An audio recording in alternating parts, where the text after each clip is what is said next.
सस्ते। आइए पहले इस वीडियो को देखते हैं। इस अरबी कल्ट में पले और पोषित हुए बच्चे के जो तर्क हैं बहुत ही सस्ते और इलॉजिकल हैं। तो भारतीय तरीके से इसका कैसे समाधान करते, क्योंकि भारतीय ऋषियों की गहराई शोध आत्मानुसंधान की थी, तो इसीलिए भारतीयों को पता था कि वास्तव में ईश्वर की उपासना के कितने आयाम और कितने सटीक तरीके हैं। इस पर हम अपने तर्कपूर्ण चर्चा करेंगे। पहले इस वीडियो को देखिए। Why do you not worship idols? Just a second. Can I just take 15 seconds? I am showing you an image. I have your picture on my phone right now. Okay. Whose picture do I have on my phone right now? Mine. Adil's picture on my phone right now. Yes. So I'm going to first show this picture on camera, Okay. and then I'm going to show the picture to you. Okay. So this is Adil. This is Adil Ahmed. That's you, Adil? Is that you? No, that's not me. Do you feel happy at looking at this picture, or do you feel humiliated? Do you feel offended? Well, I felt offended because, of course, that is not me. That's course. why I felt offended. That's not my me. answer. How do you know the idol that you're worshipping, God looks like that? How do you know it? अगर आप एक अदना दर्जे के इंसान, just an ordinary man, gets offended when I show you somebody else's picture and say this is you, Wow. do you think the creator who created you and me does not get offended when you stand in front of the idol who does not look like the creator? आइए इसका सटीक उत्तर समझते हैं। कोई व्यक्ति मुझे अभिजीत नाम से बुलाने लगे, मेरा नाम जामवंत है, कोई मुझे अभिजीत नाम से बुलाए तो क्या मैं अफेंडेड नहीं होऊंगा? ठीक इसी प्रकार से ईश्वर को, जिसको ओम शब्द कहा गया है, ओम के अतिरिक्त कोई अल्लाह शब्द बुलाए तो क्या अफेंड नहीं होगा? वो बार बार होगा। और बार बार आप 5 बार चिल्ला चिल्ला के आप उसको दूसरे नाम से बुला रहे हैं तो कितना अफेंड होगा, क्योंकि उसका नाम तो ओम है। इसलिए उसका नाम सही ले जो मूल नाम है, और आप अल्लाह अल्लाह कर रहे हैं तो वो बहुत ही ज़्यादा गुस्सा होगा। इसके तर्क ऐसे भी हो सकते हैं, जैसे आप आइडियल को आप गलत मान रहे एक चित्र दिखा के, वो बहुत सस्ते तर्क हैं आपके। कोई शब्दों को लेकर कह सकता है, क्योंकि क्या उसका नाम अल्लाह है? यह कैसे कह सकते हैं आप?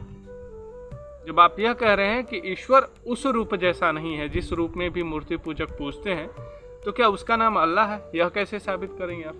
इसके अतिरिक्त आपका एक जो मजहबी पुस्तक है उसके अतिरिक्त कोई तरीका नहीं है।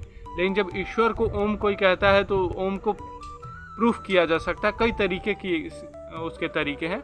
इस पर हमने एक विस्तार से ओम पर वीडियो भी डाला था, लगभग 40 मिनट का। ओम पर हमने एक वीडियो भी डाला है कि उसको कई अलग तरीके से समझा जा सकता है कि सृष्टि का मूल स्रोत ओम है, लेकिन आप उसको कोई तरीके से साबित नहीं कर सकते कि उसका नाम, जिसने पूरा ब्रह्मांड बनाया, उसका नाम अल्लाह ही है।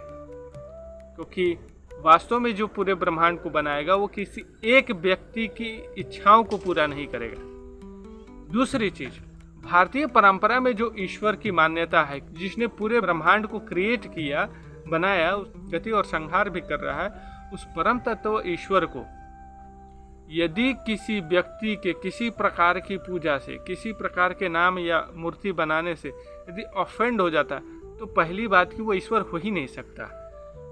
अदना सा आदमी मनुष्य है तो मनुष्य ह्यूमिलेट हो सकता है, ऑफेंड हो सकता है, क्योंकि मनुष्य की अज्ञानता है कि वह ऑफेंड हो रहा है। लेकिन यदि पूरे ब्रह्मांड को बनाने वाला किसी व्यक्ति की किसी प्रकार की मूर्ति से ऑफेंड हो जा रहा है, तो सबसे पहले तो ऐसी ईश्वर की पूजा मत करो। यदि वो किसी व्यक्ति के किसी प्रकार की शब्दों के बदलाव से गुस्सा हो रहा है या किसी प्रकार के मूर्ति किसी स्वरूप को रख के पूजा कर रहा है और वो बनाने वाला ऑफेंड हो रहा है, तो ऐसे ईश्वर की तो पूजा ही नहीं करनी चाहिए जो ऑफेंड हो जाता हो। क्योंकि भारतीय परंपरा में भारतीय ऋषियों ने ईश्वर के गुण क्या बताए, जो निर्वकार है, दृष्टा है, सच्चिदानंद है, न किसी के प्रति राग है न द्वेष है। आप हम जो भी करते हैं ईश्वर के लिए नहीं, हम स्वयं के लिए करते हैं। हम कुछ भी कर देंगे तो ईश्वर न खुश होगा, और ना कुछ बुरा कर देंगे तो ईश्वर दुखी भी नहीं होगा। क्योंकि यह पता है, भारतीय परंपरा को भगवत गीता में कहा गया है, यह सारे कृत्य प्रकृति के द्वारा है, सारे दंड के भुगतान इस प्रकृति को है।